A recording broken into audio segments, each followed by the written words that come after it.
Halo, selamat datang di PP Podcast Pendidikan. Wah, Saya Dionysius Putu Paramahanindra dengan NIM 231224009 dan rekan saya. Franciscus Aldirino Angganugraha dengan NIM 231224002. Baik, pada kesempatan kali ini nih Mas Wah, Angga, ya Mas Vito. kita melihat terlebih dahulu pada masifnya gerakan perkembangan teknologi ini.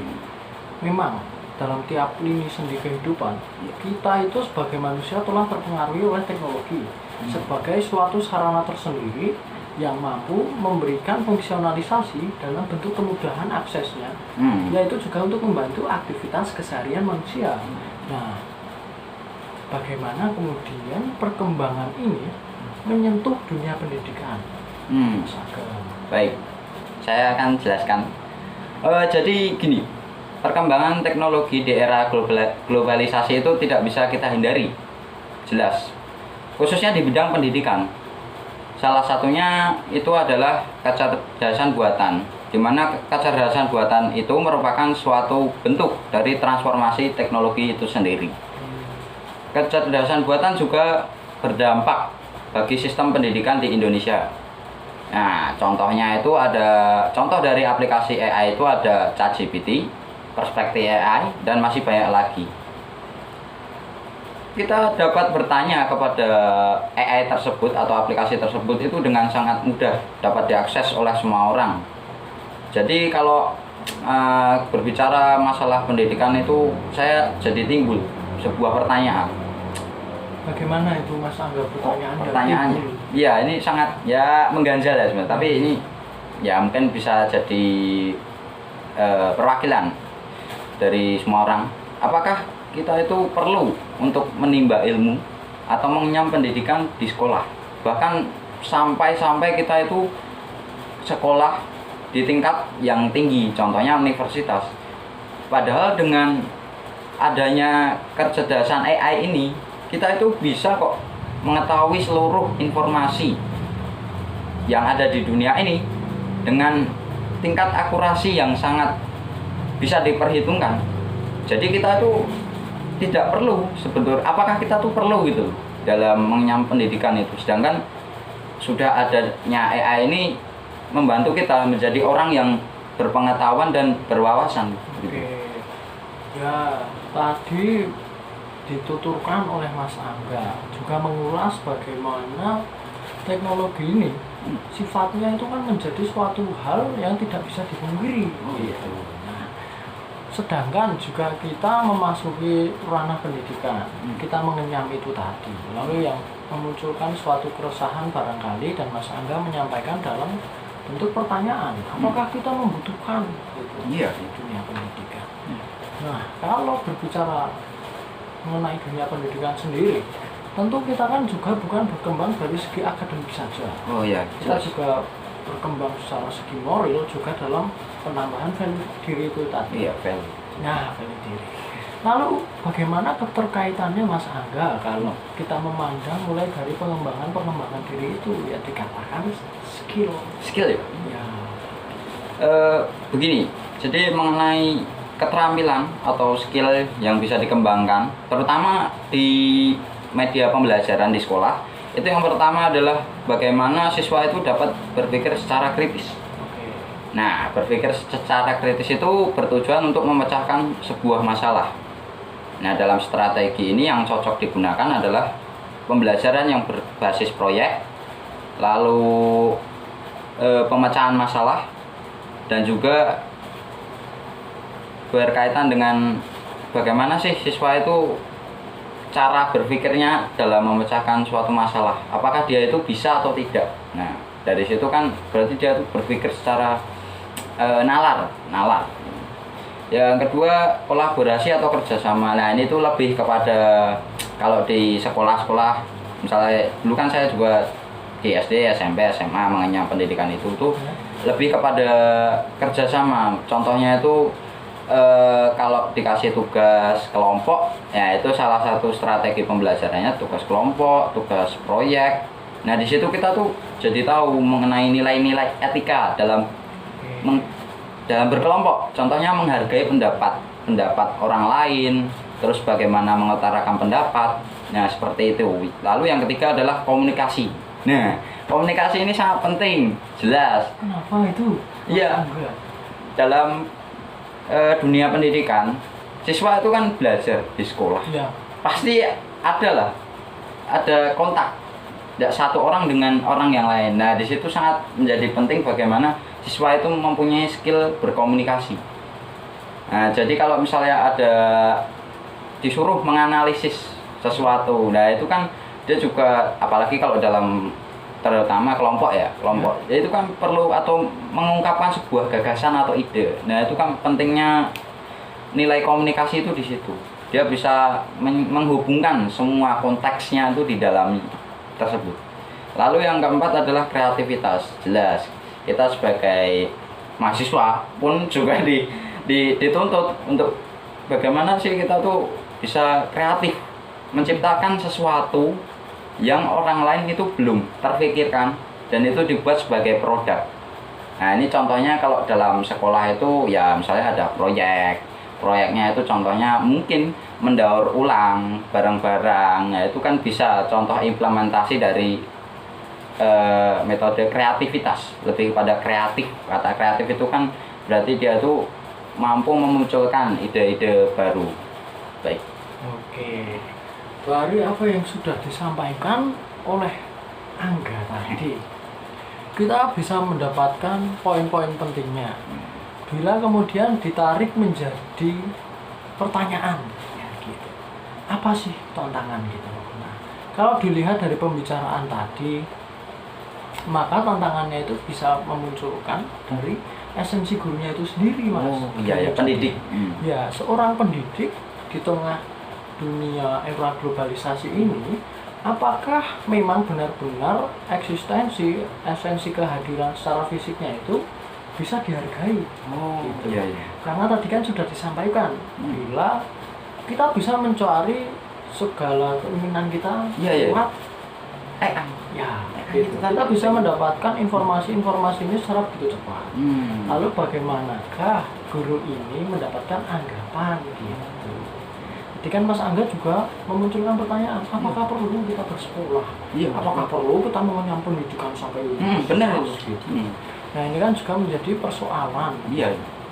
Di tuntutan itu sebenarnya kalau dilihat bukan hanya dari para siswanya saja, tapi guru juga seharusnya dengan kesadaran mereka mengetahui bahwa mereka memiliki tuntutan untuk membuat suatu hal, suatu pergerakan barangkali yang mana membuat kehadiran guru ini menarik. Iya, jadi guru ya nggak kalah. Iya, nggak kalah dengan adanya teknologi itu nggak kalah. Bukan semata-mata kalah dalam artian tidak menang. Oke. Kalah bukan berarti tidak menang. Ya. Maksud saya Mas Angga, Ya. yang membedakan guru dengan teknologi buatan. Ingat Mas, sifat dari teknologi buatan itu apa? Kayak dibuat. Tapi kalau guru, bedanya adalah murni gimana ya?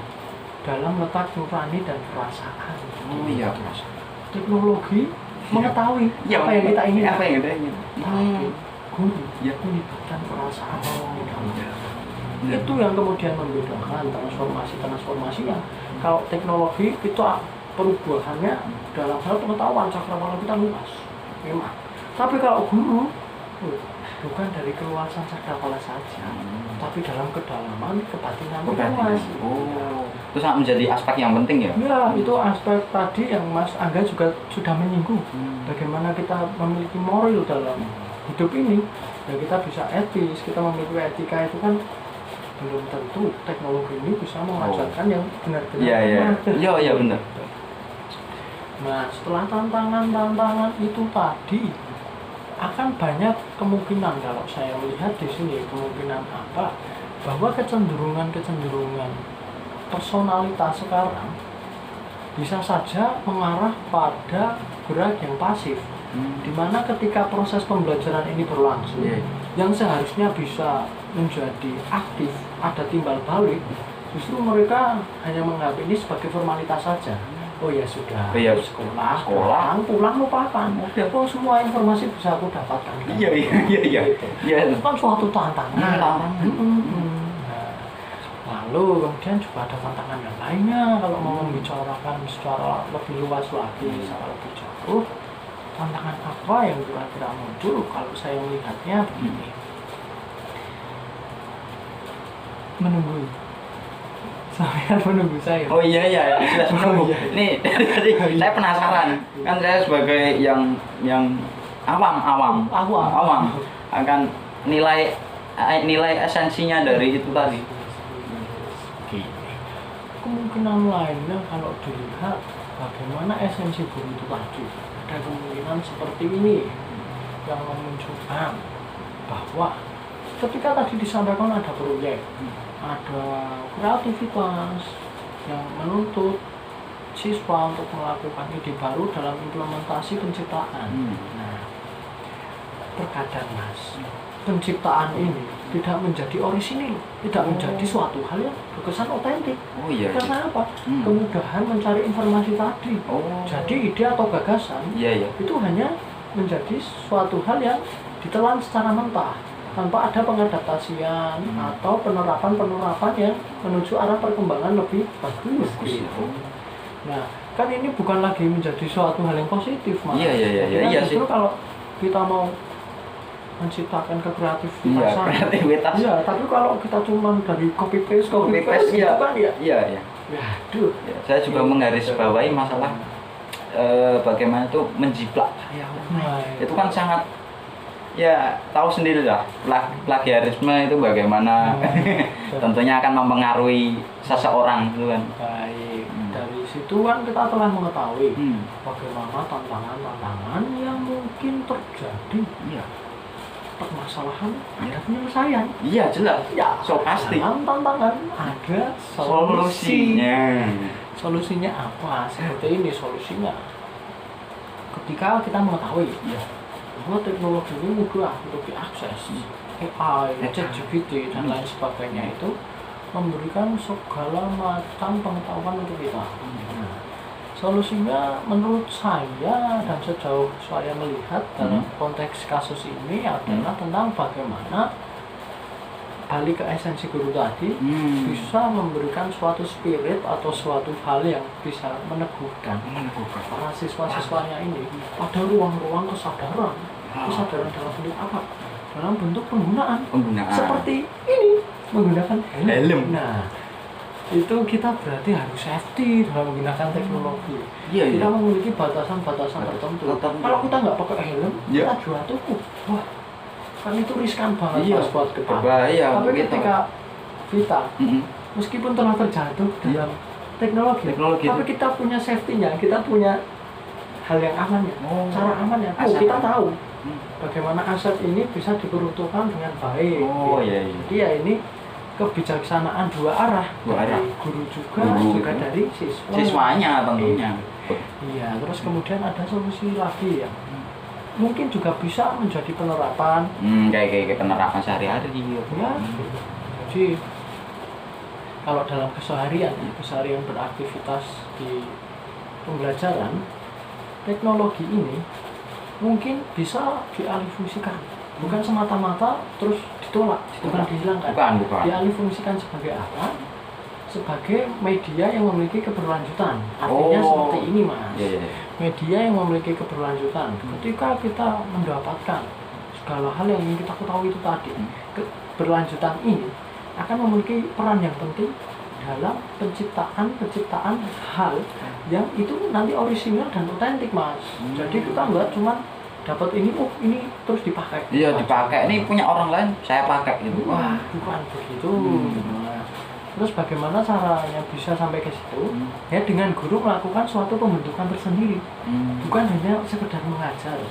Sekedar memindahkan ilmu dalam buku untuk disampaikan. Tapi juga mendidik. Bagaimana memberikan suatu jalan.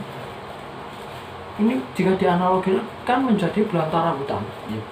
Diumpamakan belantara hutan, guru ini mendidik dengan kita perlahan-lahan memasuki hutan yang gelap. Perlahan dibukakan jalan, kita bisa mencapai tujuan. tujuan. Kalau cuma diajarkan saja, sekedar dikasih tahu saja tanpa sekedar diberitahu, Iya sebenarnya. tanpa adanya suatu sentuhan. Iya. Nah itu kan gerakan kita bisa liar. Bisa liar ya kemana-mana. Ya, kalau mendidik Mendidik. itu kan kita udah memiliki apa ya? Suatu kepatenan Iya kepatenan. yang bisa mengarahkan. Mengarahkan. Kita tidak lagi terjerumuskan, tidak lagi jatuh dalam jurang. Iya. Jadi teknologi ini memang baik, adanya. Adanya, memang Iya. tidak salah. Ya, dan kalau ditolak saya rasa juga bukan suatu perkembangan. Iya bukan satu perkembangan. Maka Iya. kembali lagi pada bagaimana kebijaksanaan di penggunaannya. Baik. Itu. Jadi ya ketika kita sudah memiliki perlindungan, kita memiliki proteksi tersendiri seperti helm ini Iya. tadi, maka sekalipun kita terjatuh, sekalipun kita menggunakan teknologi ini secara berlebihan, kita tetap bisa mengerti bagaimana yang amannya, bagaimana yang Sebaiknya digunakan, Ya. diperuntukkan. Jadi, ya betul, peruntukan ini kan bisa menjadi dua arah lagi mas. Peruntukan tadi itu bisa menjadi suatu hal yang sifatnya digunakan semena-mena, Iya, seenaknya saja. atau peruntukan untuk benar-benar membantu. Bantu. Nah, membantu ini kan seharusnya dalam pemaknaan yang benar-benar untuk menggagas ide-ide ini untuk semakin berkembang, untuk semakin menyemarakan gagasan-gagasan. Iya, bukan teknologi yang mematikan. Mematikan. Gitu. Justru seringnya mematikan kita. Iya, gitu. Baik, setelah kita mengetahui ini ya, sangat menarik. Oh iya, Kita pembahasan bisa kali ini mengupas, sangat ya. menarik ya. Bisa dikupas secara lebih jauh, secara lebih mendalam lagi. Ya. Jadi sekian PP Podcast Pendidikan dari saya Vito dan Angga. terima kasih.